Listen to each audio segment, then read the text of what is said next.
Recce घेताना स्वतःवर घ्यावं का रोज? जेव्हा तुम्ही अनुराधाताई तुम्ही ब्रह्ममुहूर्ताला असता तेव्हा मी सांगते की उलट कंपल्सरी हलू काढा म्हणून सगळ्यांना सांगते. हा मी माझ्या ध्यानातच मी सांगते की जेवढे अटेंड करणारे आहेत ज्यांचं स्तर 3 झालेला आहे दीक्षा, त्यांना मी सांगते की चला हलू काढा सगळ्यांनी नेक्स्टचं चिन्ह. नाही पण ते 3पैकी एकच काढायचं असतं ना त्यावेळेला, का चालतं सगळे? नाही, मध्ये तुमचं काय झालं होतं अनुराधाताई, तुम्हाला मध्ये हाताचा खूप त्रास होत होता म्हणून मी तुम्हाला म्हटलं तिथे तुम्ही हालू चिन्ह नाही हात चिन्ह काढायला सांगितलं होतं. कारण तुम्ही काय करत होता, हालू चिन्ह वापरून तुमची मेंटल एनर्जी तुम्ही पूर्ण घरातल्या लोकांना काही ना काही द्यायचं त्याच्यासाठी वापरत होता, जी तुमच्यासाठी वापरत नव्हतं. त्यावेळेस मी म्हटलं की अनुराधाताई आता ह्या एजला तुम्हाला स्वतःला सक्षम ठेवणं खूप गरजेचं आहे. बरोबर आहे, बरोबर आहे. तर म्हणून जेव्हा आपल्याला असं वाटतं की आपल्या स्वतःकडे आपलं दुर्लक्ष होतंय तेव्हा हारचं चिन्ह आपल्यावर वापरायचं आणि जेव्हा तुम्हाला डोक्याने खूप काम करायचंय त्यावेळेस तुम्ही हालू काढायचं. ठीक आहे, ठीक आहे, ठीक आहे. हालू मध्ये इन्फिनिटीचा एकच लूप आहे ना?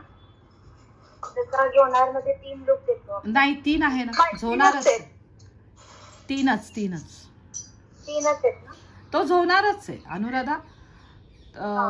हालू चिन्ह हे झोनार कंपल्सरी आहे पायथ्याशी, म्हणजे झोनार मधले सगळे स्ट्रोक पूर्ण घ्यायचे. वर इन्फिनिटीचे 3ही लूप्स तुझे आले पाहिजे आणि मग तू वरचं टोक मध्ये जॉईन करते, खालचं टोक मध्ये जॉईन करते आणि मग ट्रायंगल वरचा पिरॅमिड. म्हणून 3ही लूप कंपल्सरी काढायचे. वसुधाताई तुम्हाला काही विचारायचं आहे का?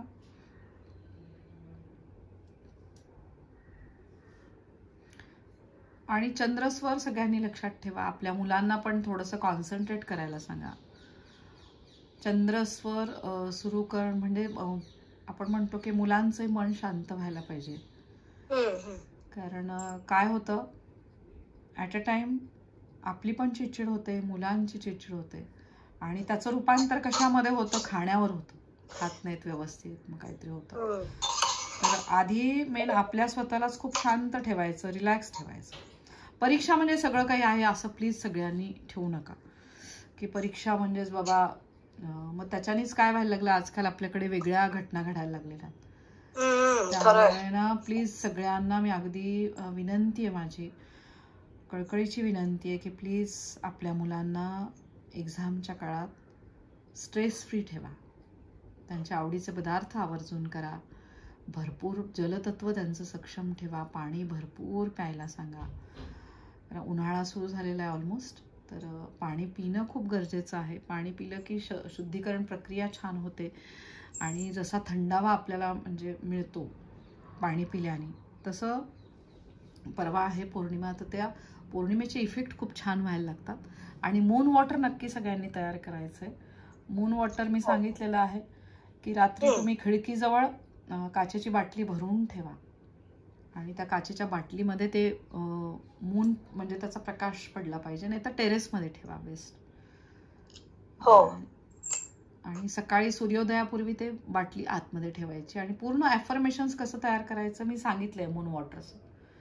रेकीची चिन्ह काढायची, पूर्ण 2 चोकुरे काढून त्याच्यामध्ये सगळी रेकीची चिन्ह काढा आणि मग ते सकाळी ते पाणी ते पुढच्या पौर्णिमेपर्यंत एक एक घोट पित राहायचं पाणी.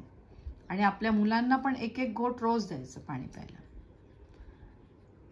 त्याला मून वॉटर म्हणतात आणि ते पुढच्या पौर्णिमेपर्यंत आपण ते पित असतो आणि मुलांनाही देतो आपण.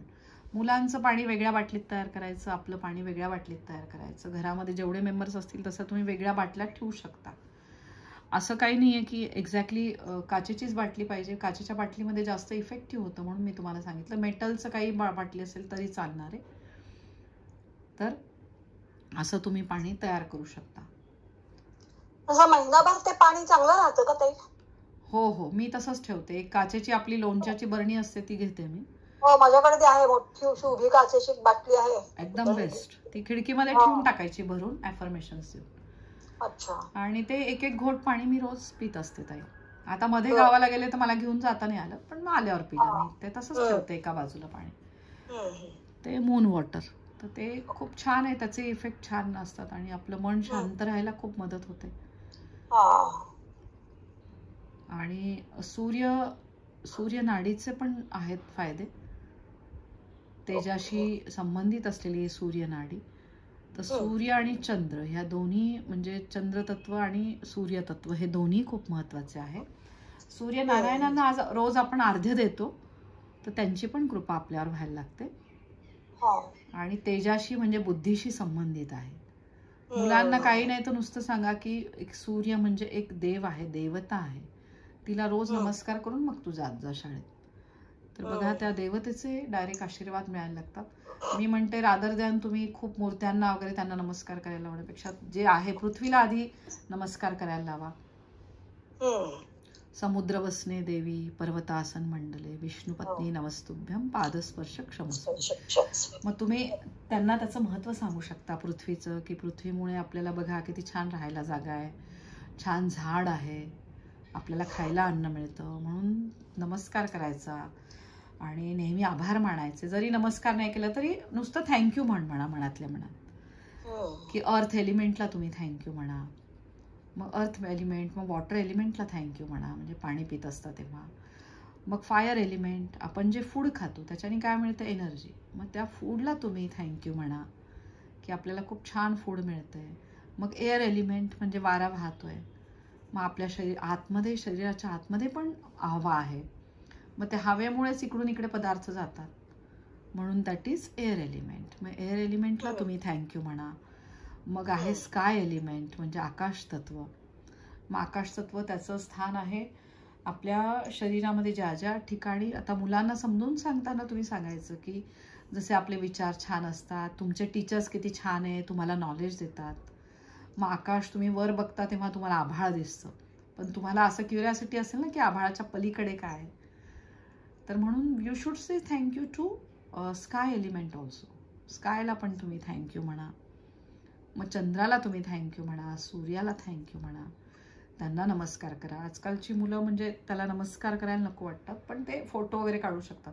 मग तुम्ही म्हणायचं किती छान दिसतं ना, मग at least you should say thank you. Thank you म्हणा. आपल्याकडे नमस्कार म्हटलं की मुलं ऐकणार नाही, पण थँक्यू म्हणा, कारण चंद्राकडे बघून किती छान वाटतं की नाही आपल्याला, असं त्यांना म्हणायचं. मग त्यांना लगेच लक्षात येणार नाही चंद्रस्वर आणि सूर्यस्वर, त्यांना लक्षात येणार नाही. मग त्यांना त्यांच्यासाठी सांगायचं की आपल्याला ह्या डाव्या बाजूच्या नाकपुडीने आपल्या शरीराला काय मिळतं, थंडावा मिळतो. म्हणजे वी फील, त्यांना सांगायचं की आपल्याला थंड वाटतं, छान वाटतं, म्हणून आपण थँक्यू म्हणायचं मूनला. आणि मग आपण जेव्हा इकडनं राईट साईडने घेतो ब्रीदिंग, तेव्हा काय होतं, आपलं अग्नितत्व म्हणजे सूर्याला थँक्यू म्हणायचं. असं हळूहळू सुरुवात करायची मुलांना. म्हणजे जे आपल्याला लहानपणी माहीत नव्हतं ते या मुलांना आत्तापासून कळायला लागेल, आणि त्यांची ती तत्व छान काम करायला लागतील. आणि पुढचं तत्व आहे ते आपलं सुषुम्ना नाडी आहे, पण सुषुम्ना नाडी एवढं लगेच त्यांना लक्षात येणार नाही, तर त्यांच्या कॅपॅसिटीप्रमाणे त्यांना समजायला घ्यायचं. तर आता आपण बघतो की खूप आजकाल लवकर मुलांना आपण म्हणतो की वेगवेगळे त्रास सुरू झाले, शरीराच्या व्याधी सुरू झालेल्या आहेत. आता परवाच मी ऐकलं, एक हॉस्पिटलमध्ये जवळपास हार्टच्या प्रॉब्लेमनी 30-35 मधले तरुण ॲडमिट होते. एक मैत्रीणच माझी डॉक्टर आहे, तर ती सांगत होती की 30s मध्येच मुलांना हार्टचे प्रॉब्लेम येत आहेत. तर इतकं वाईट वाटलं मला ते ऐकून. तर मी म्हटलं it is because of junk food. सातत्याने ब्रेडाचं अतिमार. काही नाही होत, ते ब्रेडच आहे, फॉरेनर लोक नाही खात का? पण अरे, फॉरेनर लोक ते ब्रेड खातात, पण त्याच्याबद्दल भरपूर सॅलड्सचे खातात. आपल्याकडे ब्रेड म्हणजे ब्रेड आणि त्याच्यासोबत पावभाजी किंवा ते बर्गर असंच खातात. तर हे त्यांना आपल्याला टॅक्टफुली समजवता आलं पाहिजे की how essential is the salad also. Bread एकदम आपण नाही म्हणू शकत नाही, कारण आता ब्रेड कसं झालंय, अविभाज्य भाग झालाय. आपल्या आठवड्यातनं एक दिवस तरी आपलं पावभाजी असते, दाबेली असते, काहीतरी असतंच, म्हणजे करतो आपण. मी जरी स्वतः बेकरी प्रोडक्ट्सच्या अगेन्स्ट असले तरी केक कधीतरी खाणं होतंच, कधीतरी पाव असतोच. एकदम मी डिनाय करत नाही की मी नाहीच खात. तसं हळूहळू आपल्याला सोसायटीमध्ये चेंज आणायचा आहे, हळूहळू आपल्या मुलांमध्ये चेंज होईल. पण तो चेंज आणण्यासाठी आपण आत्तापासून सुरुवात करायची. कारण जर 30-35मध्ये हार्ट अटॅक यायला लागले तर कसं होणार ना. म्हणजे किती हार्ट वीक व्हायला लागले. मग हळूहळू ते जीन्स स्ट्रॉंग करायचे का जीन्स वीक करायचे. जसं आजच मी जीन्सचं टाकलंय की किती संबंध आहे जीन्सचा आपल्या मुलांमधल्या जीन्समध्ये. तर मला असं वाटतं की ह्या रेकीमुळे काय व्हायला लागतंय की आपल्याला कळायला लागतं की what is the right food. आपल्या भारतीय संस्कृतीमध्ये हे पदार्थ कधीच नव्हते जंक फूड. आपल्याकडे सगळं छान साजूक तूप, त्याच्यामधलं सगळे बदामाचा शिरा किंवा पुरणपोळी ही ती ज्याच्यामध्ये पुरणपोळीमध्ये सगळं आहे. त्याच्यामध्ये गुळाचं प्रमाण आता वाढत गेलेलं आहे, पण ते कमी कमी आपण हळूहळू रोजच्या दैनंदिन जीवनामधली साखर हळूहळू मुलांनाही सवय लावायची की नाही, it is not good for your health. चांगल्या प्रकारे की नाही हे बघा हे जंक असतं. एकदम जंक सांगण्यापेक्षा त्याच्याने शरीराला काही फायदा होत नाही. किंवा लहान असतील तर तुम्ही छान गोष्ट सांगू शकता त्यांना की नॅचरली आपल्या शरीरामध्ये शुगर तयार होते and that sugar is beneficial for your brain. हे तुम्ही सांगू शकता. आपण जी वर्ण शुगर खातो त्याच्याने काय व्हायला लागतात, आपले बोन्स हळूहळू विरघळायला लागतात, हे सांगायचं त्यांना. आपल्या आहारामधली आपण शुगर हळूहळू कट डाऊन करायची, मग ती आपली पुढची पिढी पण हळूहळू ती कट डाऊन करेल. आपल्याकडनंच ती गोष्ट घडत नाहीये म्हटल्यावर मुलं ते जीन्स कॅरी फॉरवर्ड करत राहणार. नाही, आमच्याकडे हे असंच खातात आणि असंच खाणार, असंच होतं. मग की मग त्यांना त्या कमीची सवयच राहत नाही. मग शिरा म्हणजे भरपूर साखर घातलेला शिरा, मग तो गुळाचा शिरा नकोच म्हणतात. गुळाचा शिरा मला असं वाटतं जास्त टेस्टी लागतो. तर हे मला असं वाटतं की असे आपण काही काही बदल करूया. हळूहळू आपली पुढची पिढी आपण सिक्युअर करायचा ट्राय करूया. तर हळूहळू आपले प्रयत्न आहेत आणि मला असं वाटतं आपण सगळ्यांनी मिळून जर हे करायला लागलो तर नक्कीच बदल होतील छान.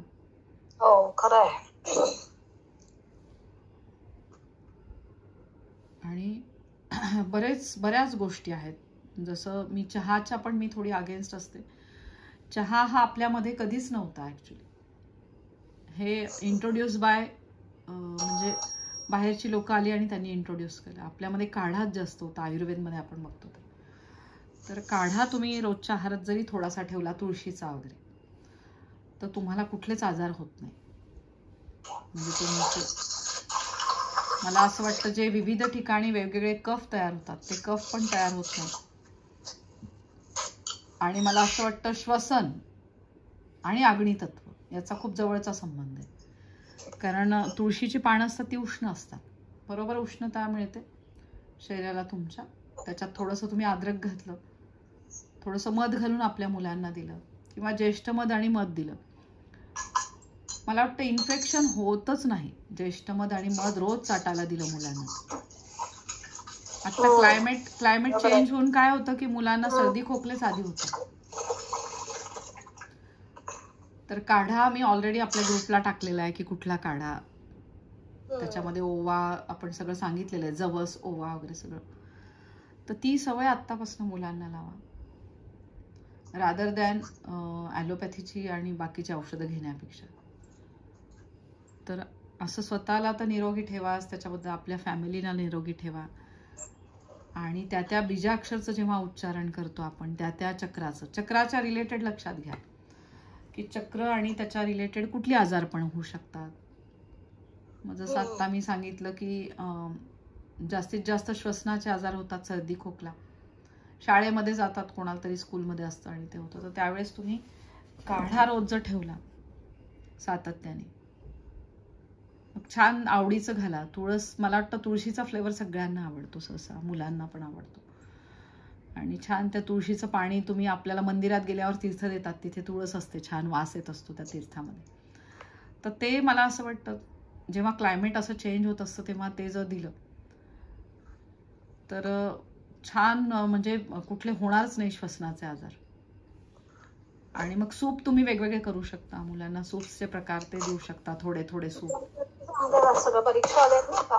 आजार पण येऊ नये. आजार पण येऊ नये त्याच्यासाठी तुम्ही काढा देऊ शकता. आणि त्याचबरोबर वेगवेगळे ज्यूस देऊ शकता तुम्ही. छान गाजराचा ज्यूस बघा, तुझे डोळे एकदम छान होणार आहेत असं तुम्ही आयडिया त्यांना करू शकता. मग छान तुला रिडिंग करायचंय, छान पेपर लिहायचंय, असं छान. मला असं वाटतं खूप छान टेक्निक असतात मुलांना असं काहीतरी हे करण्याचं. आणि आईचं ते ऐकतात सहसा. घे मग तुला शक्ती येईल छान. किंवा मग हनुमानजींसारखी शक्ती नको का तुला, मग छान. मग असं असं आयडिया तुम्ही करा छान ना. काही नाही तर ऑरेंजचा ज्यूस द्या छान. ॲपलचं देऊ शकता, ऑरेंजचं देऊ शकता. मग आजकाल ते वेगवेगळ्या प्रकारचे ज्यूस असे विविध ते यूट्यूबला पण येतात. काय काय काय काय तुम्ही करू शकता. थोडंसं बीट गाजर मिक्स करून ज्यूस केला तर तो ज्यूस देऊ शकता तुम्ही. हे आपणच आपल्या मुलांच्या लाईफमध्ये आपण चेंज करतोय. कारण त्यांच्याद्वारे पुढे अजून घडणारी पिढी, तर त्याच्यामध्ये आपण चेंज करतोय. तर आत्तापासून चेंज करायला घ्या. चहा जर तुम्ही घेत असाल तर सवय असेल तर एखाद्या वेळेस घ्यायला काहीच हरकत नाही. पण दिवसात 3-3, 4-4 वेळा अजिबात चहा घेऊ नका. त्याच्याने फक्त तुम्ही बघा चहामध्ये काही फायदे आहेत का. चहामध्ये एखाद्या वेळेसच मला असं वाटतं की बाबा आल्याचा चहा घेतला तर बाबा घसा थोडा होत असेल तर त्याच्याने थोडं बरं वाटतं. त्याच्याने मिळत काहीच नाही, टॉक्झिन्स तयार होतात. मला 4 वर्षापूर्वी प्रचंड खोकला होता. आत्ता जसा मला लेक्चर घेताना ठसका लागला, ऊन सुरू झालं की मला ठसका असा एखाद्या वेळेस येतो जोरात एकदम. माझ्या मुलाने माझी ही सवय बंद केली. तो म्हटला की स्लोली तू पॉयझन करतेस तुझ्या शरीराला चहा घेऊन. तर मी घ्यायला बसले चहा घेतो. मला अगं तू घेऊ नको आई, हे चांगलं नाही आहे. मग तुझा बघ खोकला, मग तुला बघ त्रास होईल बरं का. आणि असं म्हणून मग मी तो चहा पूर्ण बंदच केला. कधीतरी एखाद्या वेळेस मी घेते 8 दिवसातनं वगैरे मिस्टर असले तर तेव्हा एखाद्या वेळेस चहा होतो, नाही तर मी चहा घेतच नाही. ग्रीन टी घेते नाही तर मी. तर त्याच्याने तुमचे ॲसिडिटीचे प्रॉब्लेम पूर्ण सॉल्व्ह होतात. ॲसिडिटी तुम्हाला होतच नाही जेव्हा तुम्ही चहा घेत नाही. आणि बरेचसे अजून म्हणजे अपचनाचा त्रास होत नाही. हिमोग्लोबिन बायकांचं सतत डाऊन असतं. आणि बरं तुम्ही सवयी बदलायला पण तयार नसता. म्हणजे चहाही घ्यायचा असतो आणि हिमोग्लोबिनही वाढवायचं असतं. तर मला असं वाटतं की तुमच्या आहारातनं तुम्ही चहाला वेगळं काहीतरी रिप्लेस करा. छान दूध घ्या. कॅल्शियम आपल्या शरीराला खूप गरजेचं आहे. तर ते दूध जरी तुम्ही गाईचं छान घेतलं, मग त्याच्यात तुम्ही फ्लेवर तुम्हाला पाहिजे ते मिक्स करू शकता. शतावरी तुम्ही घेऊ शकता टाकून थोडीशी. शतावरी खूप चांगली आहे आपल्यासाठी. तर नक्की खूप इफेक्ट होतो. आपल्या आईला कशा सवयी आहेत ते मुलं कॅच करतात. आपण जर मुलांना नाही म्हटलं, आपण घेत बसलो तर तू तर घेतेस आई, मग असं म्हणतात ते. आणि मग आम्हाला नाही सांगतेस. आपण जर त्यांच्यासमोर सॅलड घेऊन बसलं तर ते पुढे सॅलड खाते. तर म्हणून नक्की सवय लावा आपल्या मुलांना पण. आणि छान त्यांचेही चक्र छान आपल्यासारखेच छान काम करू दे. आपल्याला जसं आता लक्षात येतंय की कुठल्या चक्रासाठी कुठला ज्यूस चांगला आहे, कुठली फळं खायला पाहिजे, कुठल्या डाळी घ्यायला पाहिजे. डाळींचं प्रमाण जास्त वाढवा आपल्या आहारामध्ये. त्याच्याद्वारे आपल्याला जाणवतं की खूप छान त्या डाळींमध्ये जे पोषण मूल्य आहेत ते आपल्याला मिळायला लागतात. मोड आलेले कडधान्यांचं महत्त्व काय. जसं आपण फॉरेनमध्ये गेलं की तिथे मोड आलेले कट केलेले असतात ते. म्हणजे जे मोड असतात ते कट करून तिथे ठेवतात ड्रेसिंगसाठी. तर ते किती छान ना. आणि वेगवेगळ्या हर्ब्स आपल्याकडे अजून ते, मी आत्ता मलेशियाला गेले तेव्हा तिथे बघितलं मी, ते असे वेगळे हर्ब्स असतात आणि त्याला मोड आणून ते ठेवतात आणि ते ब्रेकफास्टमध्ये कशावरही टाकतात सगळ्याच्या. तर हे आपण खूप करणं गरजेचं आहे. आपल्या याच्यामध्ये पण आपण चेंज व्हायला पाहिजे. आपले बेकरी प्रोडक्ट्स होईल तेवढे कमी. आणि आपले जे ब्रेकफास्टचे पदार्थ आहेत, समजा उपीट आहे, पोहे आहे, त्याच्यावर तुम्ही त्या स्प्राउट्सची थोडी सवय लावा.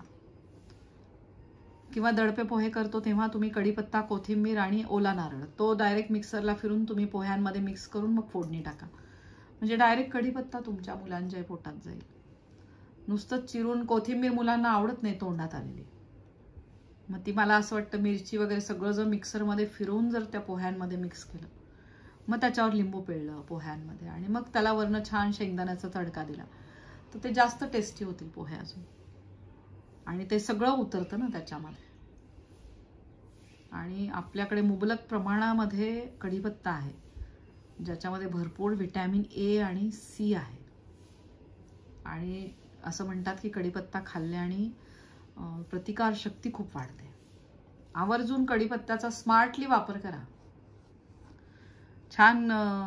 तुम्ही डोशाचं बॅटर तयार करताय म्हणा, आज ग्रीन डोसा आहे, भरपूर कढीपत्ता हे करून त्याच्यात असं थोडा कढीपत्ता कोथिंबीर टाकून फिरवून घ्या, त्याच्यात मिक्स करा ती पेस्ट आणि म्हणा बघ ग्रीन, आणि मग येल्लो कलरची ती बटाट्याची, असं काहीतरी असं करून तुम्ही देऊ शकता. तर म्हणा बघा मग आता हे खूप न्यूट्रिशियस आहे, असं असं तुम्ही सवय लावा. आणि छान त्यांचे मूड सांभाळा. एक्झामचा काळ आहे तर त्या याच्यामध्ये तुम्ही असं वेगवेगळ्या तुमच्या वेगळ्या प्रकारे तुम्ही डिश करू शकता. लेंटिल्सचे डोसे करू शकता तुम्ही, वेगवेगळ्या लेंटिल्स भिजत घालून वगैरे, किंवा मोड आलेलं जसं मी म्हटलं त्याचे कटलेट्स तुम्ही करू शकता मोड आलेल्यांचे. मिक्सरमध्ये फिरवून दिलं की कळतच नाही कटलेट कसे आणि काय. तर ते तसं तुम्ही तुमचं इमॅजिनेशन वापरा. किंवा त्याच्यात मखाना पण वापरू शकता तुम्ही. मखानाची पावडर करून ठेवली रोस्ट करून, ती कशातही घालून द्यायची वेगवेगळ्या पदार्थांमध्ये, सूप्समध्ये घालू शकता तुम्ही.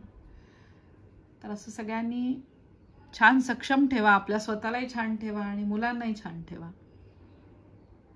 तर खूप चेंज होणं खूप गरजेचं आहे. तर छान नक्की असं हे करा. मला असं वाटतं, मी आहारशास्त्र बहुधा आत्ता जास्त सांगितलं, पण खूप मला असं वाटतं रेकी आणि आहार हा खूप जवळचा संबंध आहे, म्हणून मी आत्ता सांगितलं. जसं चिन्हांचा पण संबंध आहे तसा आहाराचा पण खूप संबंध आहे.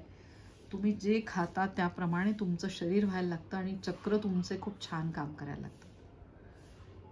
तुम्ही नक्की चेंज करून बघा, तुमचा आहार त्या प्रकारे घेऊन बघा. जसं आजचा आहे आता जांभळा रंग, जांभळ्या रंगाचं सहसा आपल्याकडे काही मिळत नाही. त्याच्यामध्ये आपण म्हणू शकतो की गोकर्णाची फुलं जर मिळाली तुम्हाला निळ्या रंगाची, आणि त्याचा तुम्ही जर डिटॉक्स ड्रिंक तयार केलं यूट्यूबला बघून, तर जांभळ्या रंगाचं डिटॉक्स ड्रिंक तयार होतं, जे तुमच्या ब्रेनसाठी खूप छान आहे. म्हणजे त्याला फुलं पाण्यात घालून ते पाणी प्यायचं का? आमच्याकडे खूप येतात सध्या गोकर्णाची फुलं गच्चीवर, त्याला काय करायचं, स्वच्छ धुवायचं त्या फुलांना. त्याचा युट्यूबला रेसिपी आहे ताई, आहे का? बरं बघते मग. डिटॉक्स ड्रिंक म्हणून त्याला ना. अच्छा, बरं. याच्यामध्ये हे करायचं, उकळून घ्यायचं त्याला, पाण्यामध्ये उकळून घ्यायचं, एक उकळी आणायची आणि बंद करायचं, आणि मग ते गाळून घ्यायचं आणि मग ते पाणी प्यायचं. ते डिटॉक्स ड्रिंक आहे. तर ते पण छान आहे. मी असं काहीतरी बघत असते, म्हणजे कुठल्या चक्रासाठी काय आहे काय नाही असं. ते त्याच्यामध्ये मला कळालं की हे जांभळ्या, कारण आपल्याकडे ब्लूबेरीज इझिली मिळत नाही, ते आपल्याला त्याच्यासाठी जावं लागतं म्हणजे. तर ते, आणि जांभळंही पटकन मिळत नाही, तर ते हे असं तुम्ही करू शकता. हो, तर हे असं करून बघू शकता तुम्ही. तर खूप छान आहे, रेकी आहे, आणि ती रेकी आपल्याला छान तिचे आशीर्वाद द्यायला लागते. जेव्हा असं वेगवेगळ्या प्रकारचं नॉलेज आपल्याला व्हायला लागतं, तर मला असं वाटतं की त्या शक्तीचे मला आशीर्वाद मिळत आहेत, आणि माझ्याद्वारे मी तुम्हाला देण्याचा प्रयत्न करते. तर खूप म्हणजे मला असं वाटते की इनफ तुम्हाला आज इन्फॉर्मेशन मिळाली आहे. तुम्हाला जरी काही विचारायचं असलं तर तुम्ही विचारा, मी सांगण्याचा प्रयत्न तुम्हाला करते.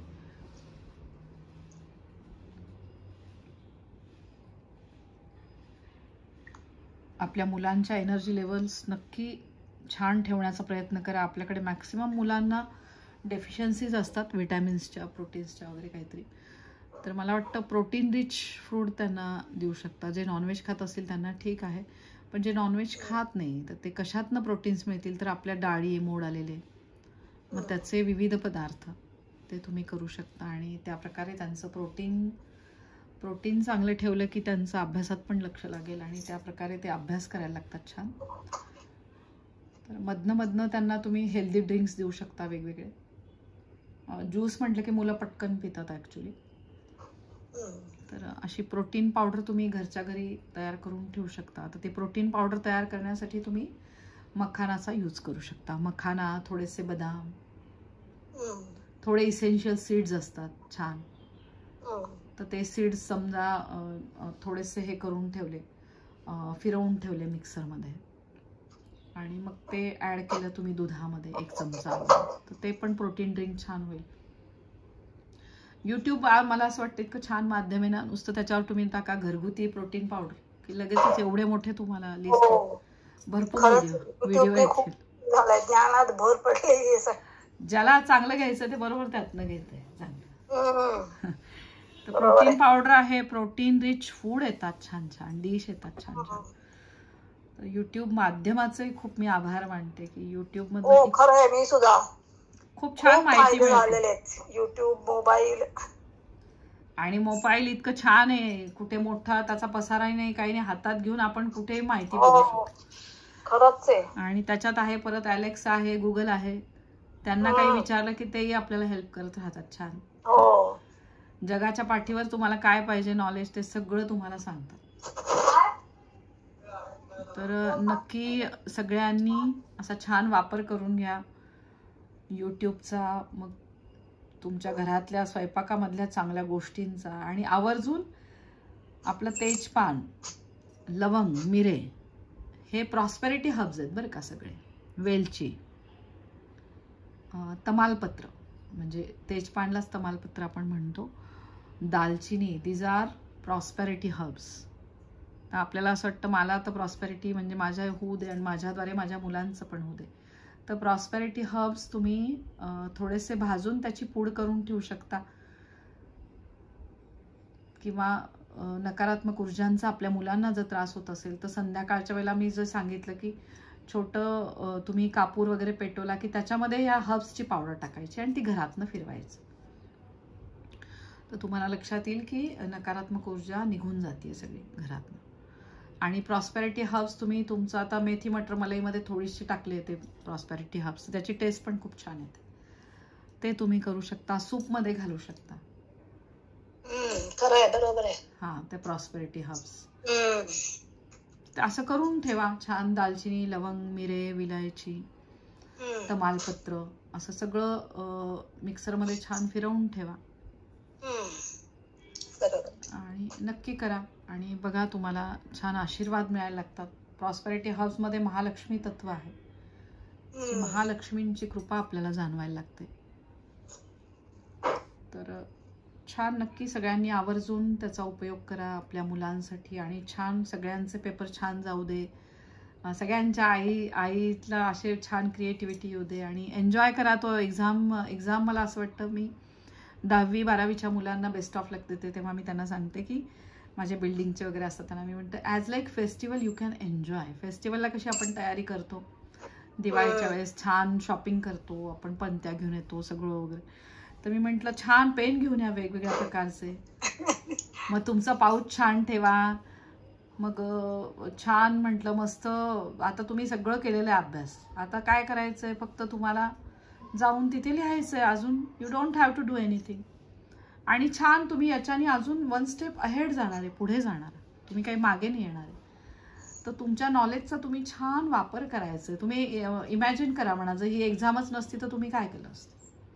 How to show your talent. आता अशी खेड्यामध्ये अशी काही लोक आहेत की ज्यांच्यापर्यंत अजून एक्झाम म्हणजे काय त्यांना माहिती पण नाही, अशी काही लोक आहेत. आपण किती छान आहे, आपण वी आर व्हेरी लकी म्हणा की आपल्याला छान स्कूल आहे, आपल्याला टीचर्स हुशार आहेत आणि मग टीचर्स आपल्याला एक्झामिन करणार आहेत, छान आपले पेपर चेक करणार आहे. असं पॉझिटिव्हली त्यांच्याशी बोला.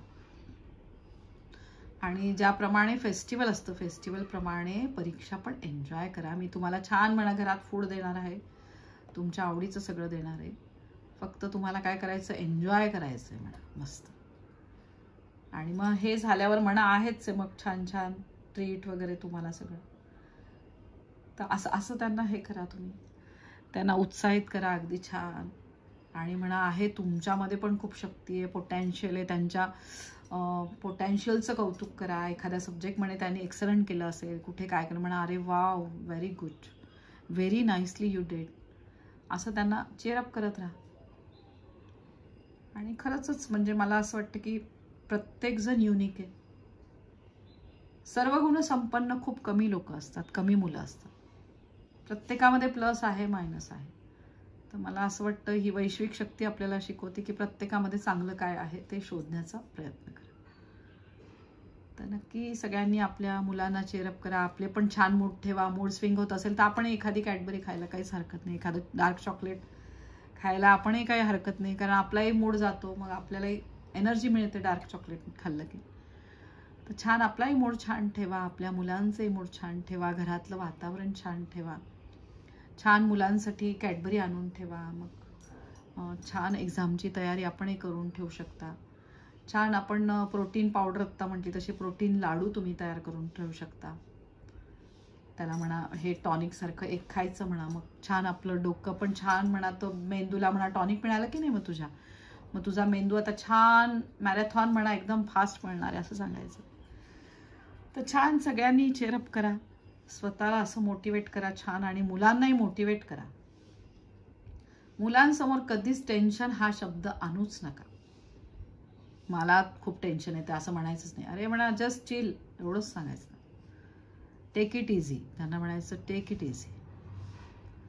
तर असं छान आहे हा एक्झाम पिरियड, सगळ्यांनी एन्जॉय करा. आणि अशी आहेत ही रेखीची पारंपरिक चिन्ह.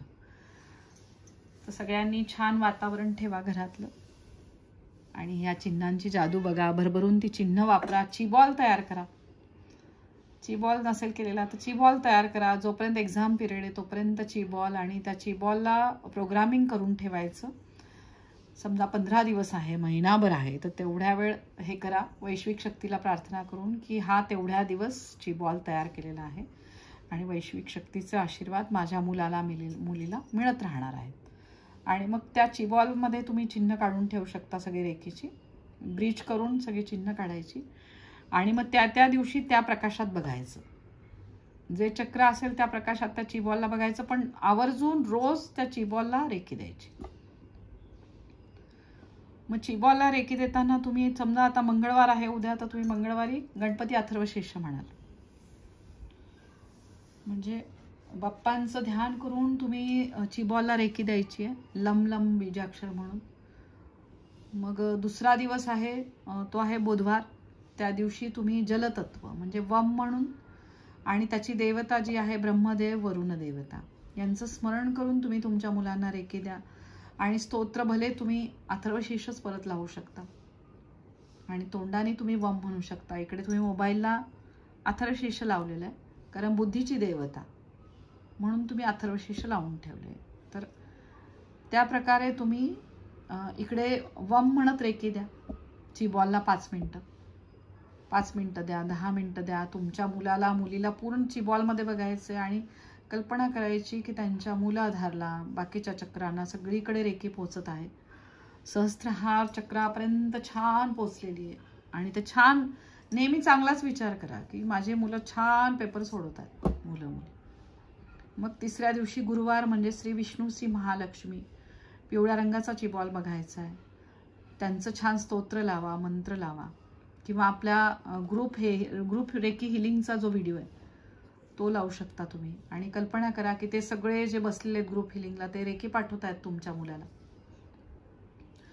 अशी कल्पना करून तुम्ही पण रेकी द्या, आणि रम बीजाक्षर म्हणून रेकी द्या.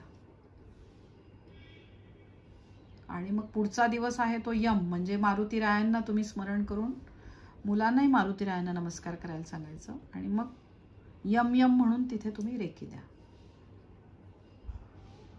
आणि मग तिथे शिवशक्तीशी संबंधित आहे. एकतर मनोजव मारुतुल्य वेगम तुम्ही लावू शकता, मारुती स्तोत्र, हनुमान चालीसा लावू शकता, जे मुलांना नेहमीचं यूज टू असेल ऐकण्यातलं ते लावून तुम्ही हे करू शकता. मग पुढचं चक्र आहे तुमचं विशुद्ध चक्र. विशुद्ध चक्राची देवता बुद्धीची देवता.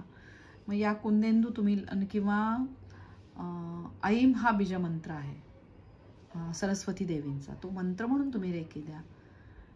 आणि तिथलं बीजाक्षर आहे ते आहे हम म्हणून मुलांना रेखी द्या. मग त्याचं पुढचं आहे ते आज्ञाचक्र आहे. गर्दनिळ्या प्रकाशामध्ये ह्या चक्राला बघायचं आहे, आणि ओम म्हणजे शिवशक्ती. मग शिवशक्ती ओम ओम म्हणून तुम्ही त्यांना रेखी द्यायची मुलांना. आणि तुमचे जे देवता आहे, कुलदेवता किंवा तुमचे जे गुरु आहेत त्यांना तुम्ही बघा आणि करा, दत्तगुरु माऊलींचं स्मरण करा. आणि दत्तगुरु माऊलींचा मंत्र म्हणून किंवा स्तोत्र म्हणून तुम्ही रेकी पाठवायची. दत्त बाबांनी पण म्हणू शकता. आणि मग पुढचं आहे चक्र आहे ते क्राऊन चक्र म्हणजे सहस्त्रहार चक्र. इथे परमतत्व म्हणजे शिवतत्व, इथे पण तुम्ही ओम म्हणून रेकी देऊ शकता आणि शिवशक्तीचं ओम नमः शिवाय म्हणून रेकी तिथे द्यायची आणि नुसता ओम म्हटला तरी चालतो. तर अशी कल्पना करून त्या त्या प्रकाशात बघायचं, जांभळ्या प्रकाशामध्ये बघायचं आणि मग रेकी द्यायची चीबॉलला. तर नक्कीच आशीर्वाद मिळतात चीबॉलद्वारे. आणि मुलं आणि असं सोडवत आहे नाही, सगळं छान सोडवलेलं आहे पेपर, असंच हे करा कल्पना. म्हणजे फ्युचर टेन्सपेक्षा प्रेझेंट टेन्समध्ये सगळं बघा की झालेलं आहे, सगळी गोष्ट छान झालेली. आणि मी छान रेकी प्रॅक्टिशनर आहे, माझ्याद्वारे माझ्या मुलाला मुलीला आशीर्वाद छान मिळत आहेत, हे नेहमी लक्षात ठेवा. आणि असं म्हणूनच रेकी द्या. मला सगळ्यांना हे लक्षात आली ना गोष्ट. तर नक्की छान एक्झाम पिरियड छान एन्जॉय करा. तुम्ही एन्जॉय करा, तुमच्या मुलांनाही एन्जॉय करू द्या. आणि बर्डन देऊ नका मुलांना अजिबात. आणि मुलांना टी व्ही बघायला नाही सांगायचं, आपण टी व्ही बघायचा असं अजिबात करू नका. काही दिवस आपणही नाही बघायचं टी व्ही, की अरे ठीक आहे चल आपण आज गेम खेळायचा का कुठला तरी, एखादा घेऊन थोडा वेळ चेस खेळा किंवा you can play carrom board, काही खेळू शकता. किंवा आवडीची एक्सरसाइज करा छान, त्यांना मोटिवेट करा. त्यांच्या आवडीचं डान्स करत असतील, काय करत असतील, ती अर्धा तास ती ॲक्टिव्हिटी करू द्या. कारण त्यांना तेही आवडतं ना, म्युझिक असतं, डान्स असतं, पेंटिंग असतं, ज्याला जे आवडेल ते करू द्या नक्की. पण प्लीज कोणालाही टेन्शन तुम्ही नका घेऊ आणि मुलांनाही देऊ नका. चला, सगळ्या आयांना आज्यांना खूप शुभेच्छा आणि सगळ्या स्टुडंट्सला खूप खूप वैश्विक शक्तीचे शिवशक्तीचे आशीर्वाद सदैव मिळत राहो आणि सगळ्यांचं कल्याण हो. धन्यवाद ताई. सगळ्यांनी टेन्शन फ्री राहा, छान टेन्शन फ्री. येस, चलो, धन्यवाद ताई. Thank you so much. Have a blessed day. Pradosh आहे, संध्याकाळी 9 वाजता होईल आपलं मेडिटेशन. Bye bye.